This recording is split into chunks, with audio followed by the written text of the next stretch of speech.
afternoon. Welcome to University Village. Welcome to Catalina Hall.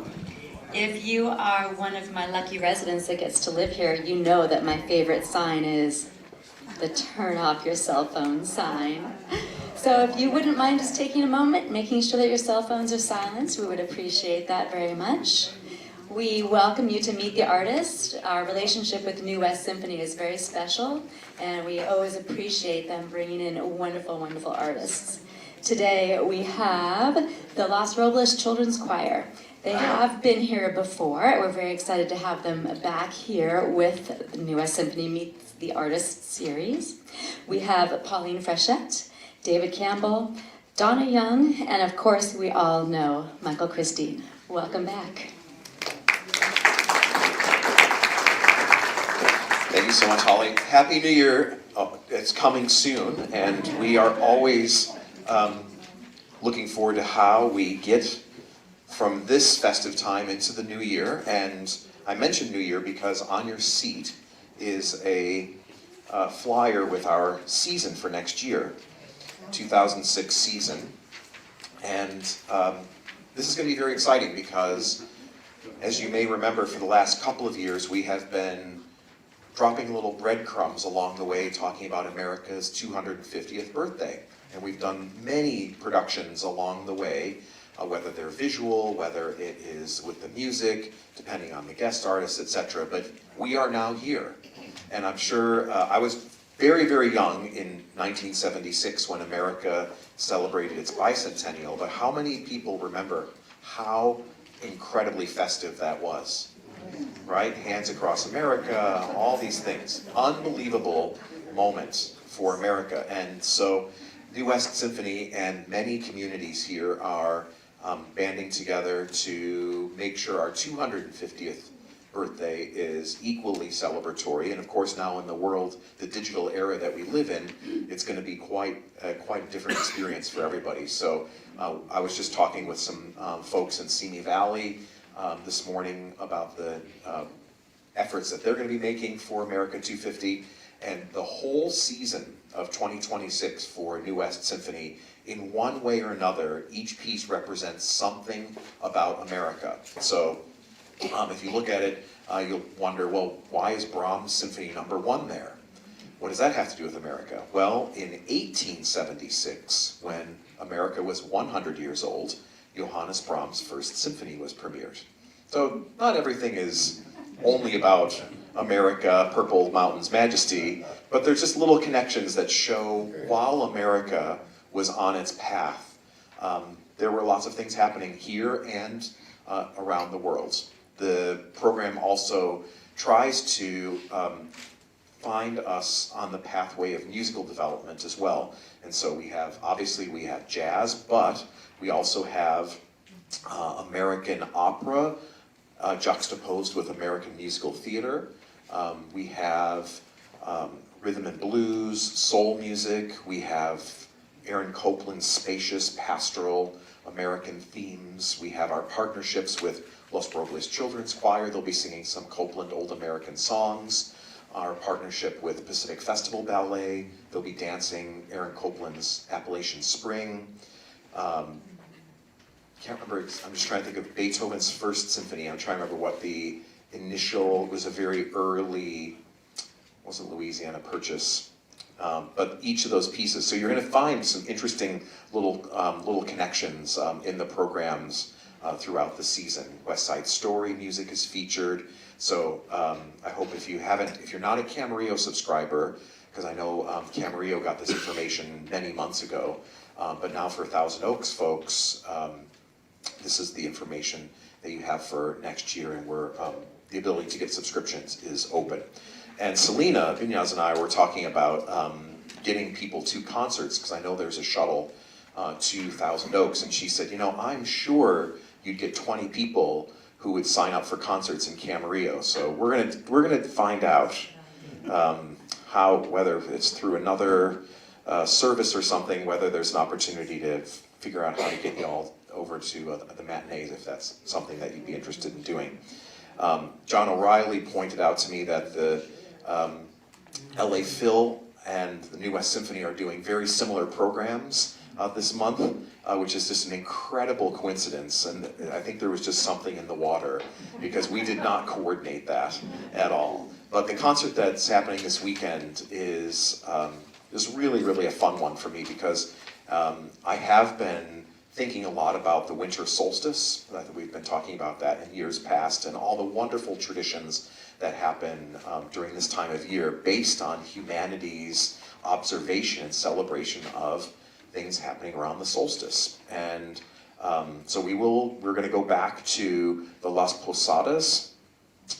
This is a magnificent tradition that is celebrated throughout Mexico and parts of Latin America. And it is this really sweet community event. And when I first saw it happen was in Santa Fe, New Mexico, in the square, in the center part of town. And two children are dressed, one as Mary and one as Joseph, and the crowd follows them as they go around the square, and they call out, they're singing these Las Posadas songs.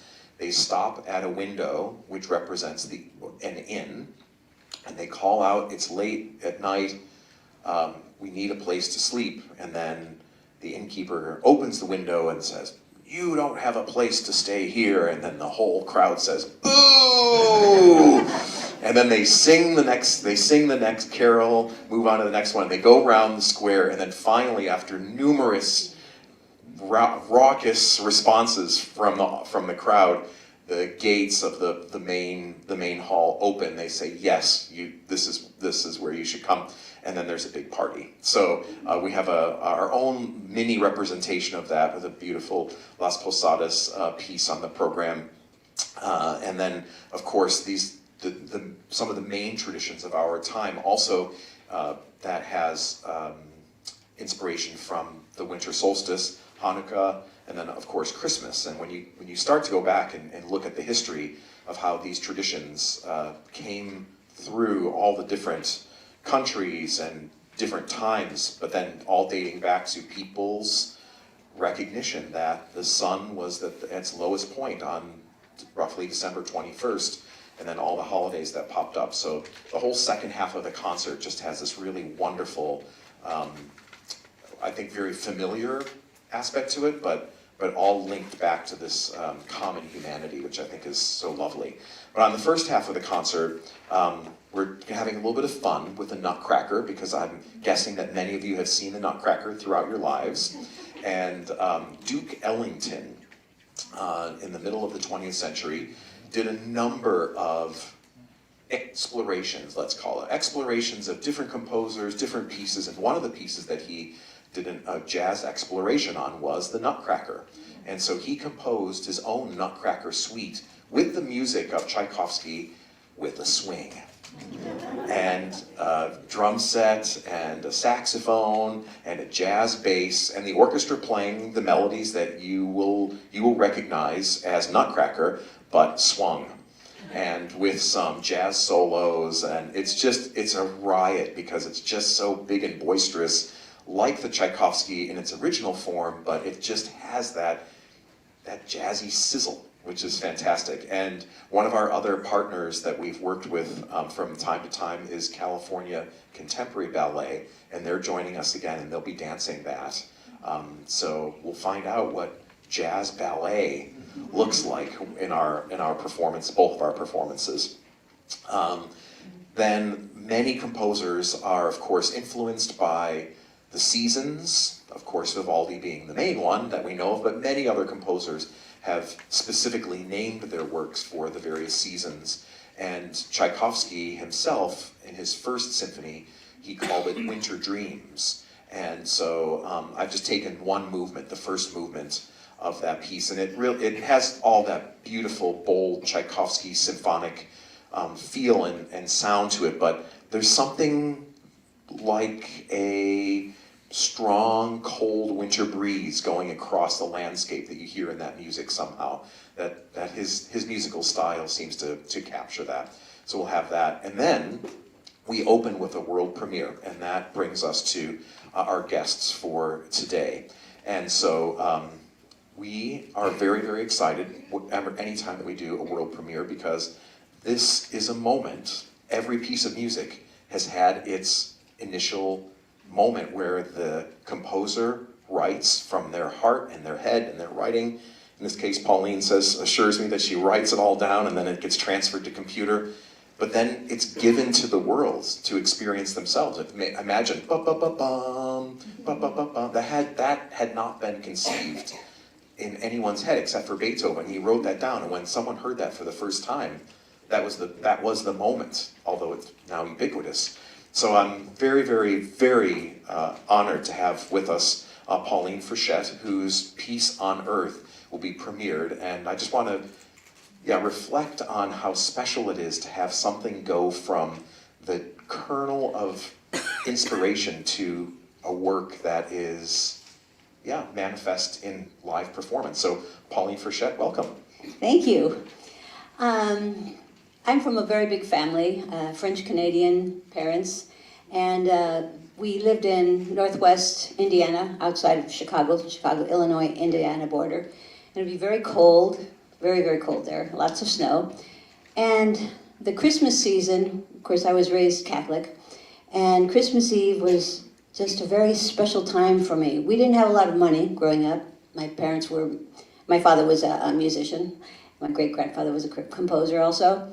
But the essence of that season, no matter what your religion was, is the beauty, and for me the silence, the peacefulness of it, the calm, there was something splendid about just that came before all the terror, or ripping open the presents and the Santa Claus. So I wanted to capture that in this piece, Peace on Earth, which originally I wrote for children's choir when my daughter was little. And the idea of these really young voices singing, that they see, I'm not going to give it away because you have to see the show, but they see the light, and as you see the stars, if you go out at night and you see the stars, there's a sense of wonderment, even before anything. And that's where the melody comes to me, and the music. I compose on the piano, but I also just compose just from my head. It doesn't come from the piano. Oftentimes it's like searching for it on the piano when I've already heard it in my head. But that was the essence of what I was looking for, this beauty. And then it builds like an anthem. And it's like, it's a creation. Because for me, that season of the year, we all create it. You can feel it. There's something that's just, it's like as if all of Earth, even during the wars, they would stop shooting on Christmas Eve, and you would feel that peace on Earth. And that's what I wanted to capture in this piece. And you have your collaborator and husband, David Campbell.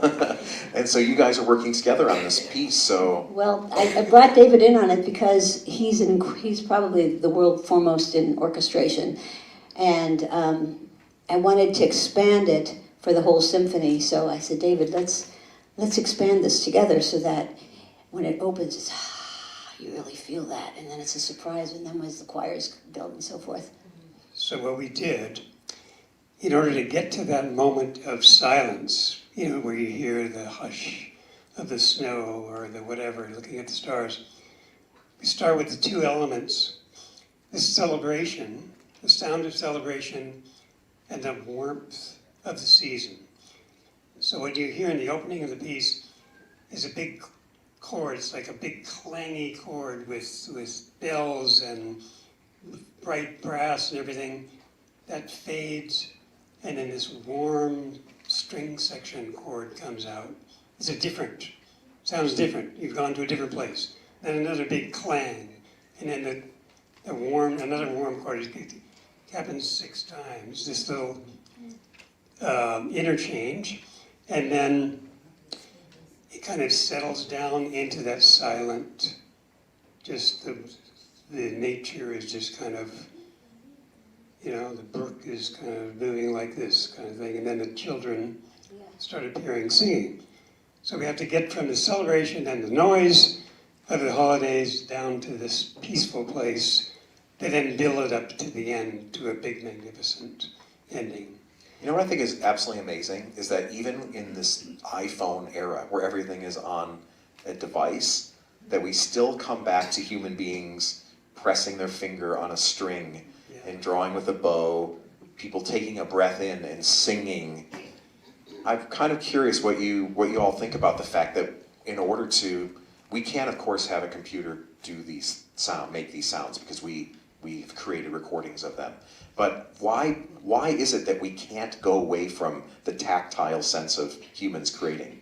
Well, for the voices, I've always loved ever since I was a child, the choirs, the big church choirs or choirs wherever they would be. It's just this, all voices coming together. Just, it doesn't even matter if you're a good singer, you're a bad singer, whatever. It's just the sound, and it comes from inside the human and out. And I think all other instruments they started with the voice, right? And if you look at the way that the larynx is and the vocal cords, and you have the lyre, and then you have the violin, and then you have the etc. So it's like an expansion. It starts with the voice, and then it expands into these other instruments. And when they're all together, I mean, this is such a gift to have. There'll be like 70 singers on the stage and a full symphony. I mean, I might as well just go to heaven, you know? I mean, to me, that's like the ultimate. You can't get that from, I mean, our demos are okay, but it's not the same. It's not the same. And David, you were writing for pop artists, for orchestras, you're doing all these different things. They all keep coming back to human beings creating this music. And of course, pop songs have beats now, which are some kind of amalgamation of things, but still, we still find music as a tactile experience. It's so true, because you're mentioning the way songs are produced these days is, if you're going to put an orchestra on it, you have to do a demo. It costs a lot to put an orchestra on it, so you have to, with a computer or some kind of keyboard, you render sort of what it's going to sound like. And actually it's gotten pretty sophisticated. You know, there are a lot of, kind of real sounding things. But what I notice is when I do that, I write the orchestra parts for some famous singer, like Barbra Streisand, for instance. And I'll try to make it as beautiful as I can so the production and she can hear, this is what the orchestra's going to sound like. And it kind of get the idea. And then when you come to the studio and you have a big studio, in this case it was Abbey Road in London, the orchestra assembles and they start playing that same music that was played on the computer, and everybody goes, oh, that's what you meant, you know. So yeah, it's still that way, as no matter how advanced things are getting, and they keep getting more advanced, you're right, there's always going to be that thing of a room full of people, each one of them playing their instrument or singing with their voice, and the combination, they play off each other, they listen. It's an event. It's a live event of real people. Yeah, and it sounds that way. Yeah, and I think as I imagine a session where people are working in real time, all it takes is one person, a flute player or a percussionist with a cymbal, like just adding or taking away a tiny bit of energy that you would probably have to go back into the file if it was electronic. You'd have to diminish this thing at by this amount over this time, and you'd have to do this. But with an artist that's performing, the producer could just say, hey, could the piccolo just hold that just a tiny bit longer? And then you don't even have to say what a tiny bit longer is. We just kind of know it's a tiny bit longer. It's not 0.75 seconds. Exactly. They nod and they go, okay, let's do it. Yeah, I'll do it. And that's perfect. Exactly. So Donna Young, welcome. It's great to have you with us. You are the founder of Los Robles Children's Choir, and we're so thrilled to have our musical colleagues here. So the Children's Choir is about to celebrate its 30th year. Yes, it is. We are at the New West Symphony are just finishing our 30th season, and so you are part of the cultivation of that next group. I mean, over all these years, each year you see a new group of people that are experiencing live performance, creating with their hearts and their voices. Are there similarities? Is it all just very similar over these 30 years, or because it keeps coming back to a young person making music, or what have been the changes? I don't think that there are very many changes in the children. I think the wonder of hearing what they sound like when they sing with a group of other children is the same that it was almost 30 years ago. I remember doing a warm-up exercise one year with the choir, the very first thing they ever sang, and several mothers were sitting in the back of the room, and just the sound of that warm-up with all those young voices singing together for the very first time, the mother started crying from the beauty of the sound. I mean, there's something magical about combining voices, and I don't think that magic has changed over those years, no. Yeah, it's interesting. There are numerous projects that orchestras are doing, like the Home Alone movie, for example, that John Williams, we all know that, but still there's this couple little heavenly children's choir moments, and every orchestra still tries to cobble together a children's choir if they're not in a community that has an established one, because you can't duplicate that with a synthesizer. It's just impossible. Right. And so I'm just thinking about the array of experiences that the students have undergone during your time with them.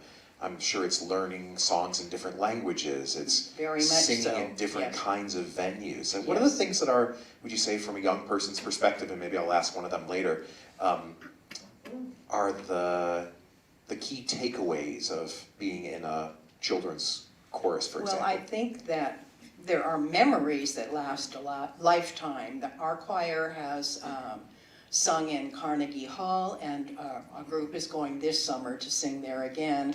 We've sung in Canterbury Cathedral. We sang the Mozart Festival in Salzburg. We were in Austria, Prague.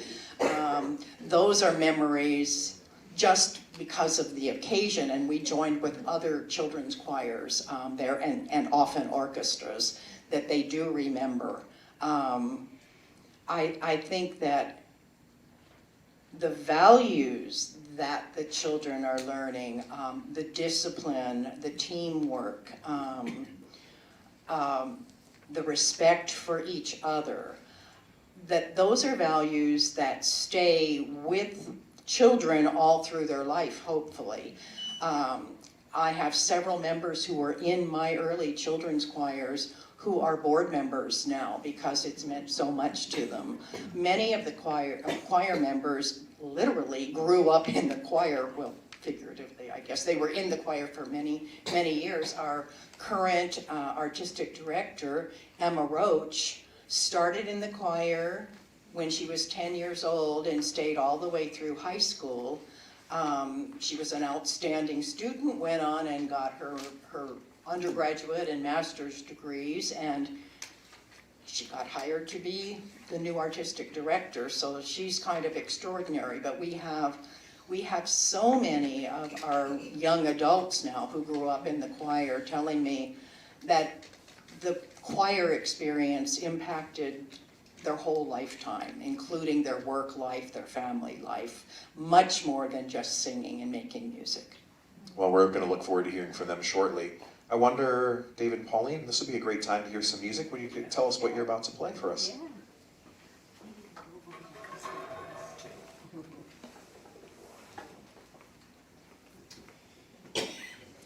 I always like to give a little intro to my music, and light. Let there be light.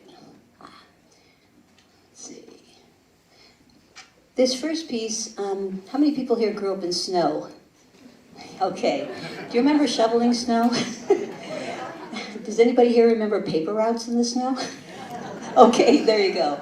My brothers, I had twin brothers, they had paper routes, and my brother Phil, he used to have me as his tag-along, and I would help him pull the sled through the snow at 6 in the morning.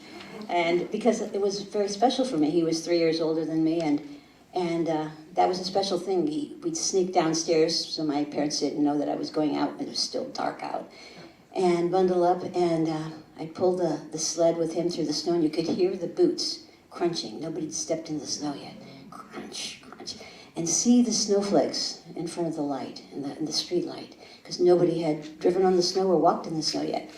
So that was the inspiration for this piece that I wrote called A Quiet Walk in the Snow.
Thank you. Would you like another world premiere? Okay, this is the next piece I'd like to do. First of all, let me say that there's a difference between being a concert pianist and being a composer. So even though I like to write for a concert pianist, I'm not one. I'm a composer. So I'm a composer who composes on the piano. So anyway, that's in case I make any mistakes, right? So this is so this is a piece that I wrote. Well, let me backtrack a little bit. My great-grandfather, Joseph Vizina, was born in Russia, turn of the century or before the turn of the century. And his name was Vizine at the time. They moved to Quebec, Canada, and changed the name to Vizina. And he went on to become the founder of the Quebec Symphony and a great composer himself. They have this picture on stamps, streets named after him in Quebec. And I've always loved everything. I called it old Russia, not Russia now. Russia, I mean, I love, all the early composers, Tchaikovsky and Prokofiev and the writers, Tolstoy, I mean, War and Peace, come on. So I wanted to capture, for me, I've not been to Russia, but I have dreams of Russia. And going to, when I was reading Prokofiev's, he has memoirs from the time he was little till he was 17, which is a very great read. And he talks about the dasha, and that they would spend the summers in. And then they would come in the sleighs, in the snow with the blankets, and oh my gosh, it's so romantic, and Dr. Zhivago, etc. So there's parts in this piece, it starts in a dream state. Like, you just kind of, it's sort of hazy, you're kind of falling asleep. And then it comes to life, like it does in a dream, right? And you have the chess players in the market and the marketplace, and then as it goes into the Cossacks and the dancing, when they get down, they really do their thing, which is so phenomenal, and the folk dancing. And then the next part where you go off to the dasha, and it's so beautiful. I mean, this is in my imagination, right? And then it comes back into the dream state, and you wake up. So this is the first time that I'm performing this piece. It's called I Dream of Old Russia. I hope you'll enjoy it. Come on a journey with me.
so charming.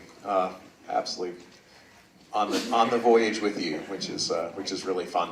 So I was thinking about this whole notion of the tactile writing music down on paper. I don't know how many of you use e-readers, but there is something, as you're kind of tapping along, turn the page, it feels easier to go away from the book, whereas when I'm actually I can see the pages and how many pages I have left to go, and how many pages might be left in the chapter, and being able to touch it somehow makes it different. And so I wonder from the compositional standpoint, as you're actually having to take the pencil or the pen and write the circle and then the rhythmical flag, does it change how you approach it? Yeah, it does, because as I'm writing, I'll have an idea and I sketch it down and then I play it, then I go, and maybe I'll make a mistake in the writing and I go to play it and I go, that even sounds better. So then I'll keep it or I'll change it, and it's just something about pen to paper. It's in the moment. It doesn't exist anywhere else except right there on my score. It's nowhere. It's just there. And nobody else can access it unless they come in my studio, until it's actually in a form which, like this piece now, you'll be able to eventually be published and probably do an orchestration of it and so forth. But it starts just, it's very, I like it. It's very intimate, I think. It's very intimate. Yeah. It's like writing in your journal. If you write by hand at night, you write. There's something about writing. I miss letters. Don't you miss letters? I wish we used to get Christmas cards, now we get emails. I love anything that's tactile, something that's being written right then. I think that's why some of us will still use fountain pens. Yeah, exactly. And I know when I'm working on music, I actually have, there's a 6B is the lead set of the kind of pencil that I like. So number 2 doesn't work, number 1 doesn't work, it has to be this one Faber-Castell 6B. Is that what you use for writing your music? Mm-hmm, yep, because that's Which like, one did I use? it's the darkness of the lead or the graphite that I It's the like. same one that we use, right? And it's got the eraser that actually erases. Don't you hate when you get a pencil and go to erase it, it makes it smudge? What is that anyway? And one thing I forgot to mention to them, I brought with me, generally when I do concerts, I have a new album coming out in January. It's just piano and bass with legendary bassist Stanley Clark, and we're going to be performing in Europe. But this little booklet is called The Way to Happiness, and we put our own little design for the cover, which is down there now, and the back that says from us. And we always bring it to concerts because I don't know, there's ideas in it that are calming, and it's just beautiful. And so, I'm going to leave some in the back, and if any of you would like some, they're it's our gift to audiences. We always change the cover depending on the season, and this kind of looks like that winter season. So if any of you would like them, I'm going to leave them in the back after the concert. It's just our gift to you. Thank you. So we've teased about the Los Robles Children's Choir and what they're going to sing. It has been such a special partnership for the symphony, especially as we come now several years after COVID and we have a new routine and able to have more people on the stage and backstage and all the things that were restricted beforehand. And the partnership is just so special. We've been able through various programming threads to have the children's choir involved in lots of our performances, which has been particularly joyful for us. So just wondering. So for the performances this weekend, they're going to be singing Pauline's opening number, which is Peace on Earth, and then at the end of the concert, we're going to have 2 really rousing pieces, one that's in Latin and then called Alleluia Gaudate, and then this really fun version of Joy to the World called A World of Joy, and it's Joy to the World sung in different musical styles in different languages. Yes, it's a lot of fun for the kids, and they love doing all the concerts. It is often their favorite experience of the entire season. They still are remembering and talking about concerts with the New West. Well, it's such a pleasure because we agree that having people actually make the music, not just watching people make music, Right. is so important. And so when it Absolutely. comes to partnership, I have always felt that it's so important that the partner is also part of the creation. So I want to thank all of our wonderful colleagues at Las Robles Children's Choir. So what are they going to sing for us today? We're going to sing an arrangement of Silent Night. It's actually called Peace, Peace, kind of confusing, huh? Not your peace, peace. And I'm going to ask you, the audience, to join us when I turn around to you, and will you sing with us one time, Silent Night? When I turn my back on you again, know that the children are going to continue, but I wanted you to hear the harmony of the ending part without singing. And then we're going to do a little medley of very familiar Christmas carols. So are we ready to have the children Yeah, let's come bring up? the children up, and I want to thank the parents of the children's choir for bringing your students and for pulling them out of classes and all the things that are required to have them here in the middle of the day. So thank you very much. So yeah, let's bring them on up and enjoy the Las Robles Children's Choir.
Thank you so much to our wonderful colleagues, the Los Robles Children's Choir, to Donna Young, their director, founding director. Boy, what a vision that you had those 29 years ago to bring this to the community. Thank you so much. I hope you feel so, just so much of the love the community has for the choir over these decades. So congratulations to you so very much. I want to thank David, I want to thank Pauline. We're looking so forward to all the folks that you had up here on the stage joining us for our Winter Dreams performance this Saturday at 7 o'clock in Thousand Oaks and 3 o'clock in Camarillo, not only with these folks, but also the new West Symphony Chorus and the California Contemporary Ballet. So it is, as you've probably become accustomed to, bigger than Ben-Hur. And pretty much a typical presentation. So just wanted to remind everybody that next season's concerts are listed here on sale. I hope that you'll consider seeing not only some patriotic favorites, but also music of Mozart, Rachmaninoff, Bernstein, Brahms, Copland, Beethoven. And I mentioned how Duke Ellington had taken his little riff on the Tchaikovsky Nutcracker. Well, at the end of next season, so this time next year, we'll be performing a soul, rhythm, blues, gospel version of Handel's Messiah. So there's a lot of fun stuff coming up. So take a good look at this. Of course, we're always really thrilled to have folks returning to New West Symphony. We can't thank you enough for your support. It just means the world. I know Celine and I were talking about how many people fill our hall for the matinee in Camarillo, and just seeing all the friendly faces and the appreciation that you have for the orchestra, and I hope that you feel the appreciation we on stage feel to all of you. So I want to wish you very happy holidays, and of course I would be remiss and probably would be in big trouble if I didn't say in this time of giving that we do hope that you'll consider New West Symphony in your charitable giving plans for the rest of this coming year. We're very excited about what we're going to present in the 2026 season. Because it's the 250th birthday of America, we'll be planning some really exciting events even beyond the concerts, because I do want 250 to be the biggest, proudest, loudest, most patriotic birthday that America has ever experienced. So we want a lot of that to stem here from our beautiful community. So how many of you, has the progressive happened here, where you guys go to each other? Has that happened already, going to different people's apartments and sharing food? Has that happened yet? No. Is it going to happen this year? Yeah. Well, fantastic. When is that? 18th. Well, now you know. You have to. What's our, last year I asked people what their favorite holiday tradition was to share. Does anybody have any holiday traditions they're looking forward to sharing with either friends, families, neighbors, community members that maybe takes them back to childhood days? Anybody? Come on, I had some great ones last year. We were talking about Sweden a little bit. Come on, let's think about, what are you going to share with each other? Yeah, what are you going to share? In Poland, we have a tradition called the opłatek, and it is a host wafer that you share with your family, and the head of the household it says a blessing to the people, and then they pass it around to other people in remembrance of the birth of Jesus. And you do that here? I do it with my family. You do? Oh, that's wonderful. Oh, that's amazing. Anybody else going to celebrate a wonderful tradition? That's very, very particular Polish tradition. My grandfather was 100% Polish, so, but that's a tradition I don't know, but I'm going to have to look it up, so that's really amazing. Anybody else have a family tradition they're planning to particularly, or maybe this will just jog your memory to say, hey, we need to do something very particular family tradition. Why not, right? Anybody? No? Okay. Well, my wife's from Australia, and we live in Minnesota, as I think many of you know, and so there's always cognitive dissonance in our house about the Christmas time being in the winter. because in Australia, that happens at the hottest part of the summer.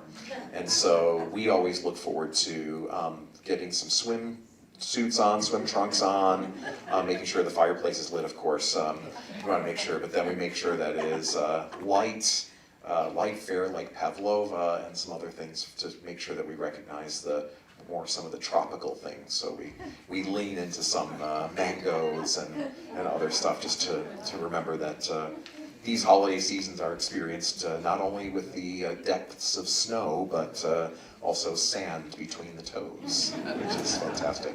Well, I want to wish you all very happy holidays. Look forward to seeing those of you who attend.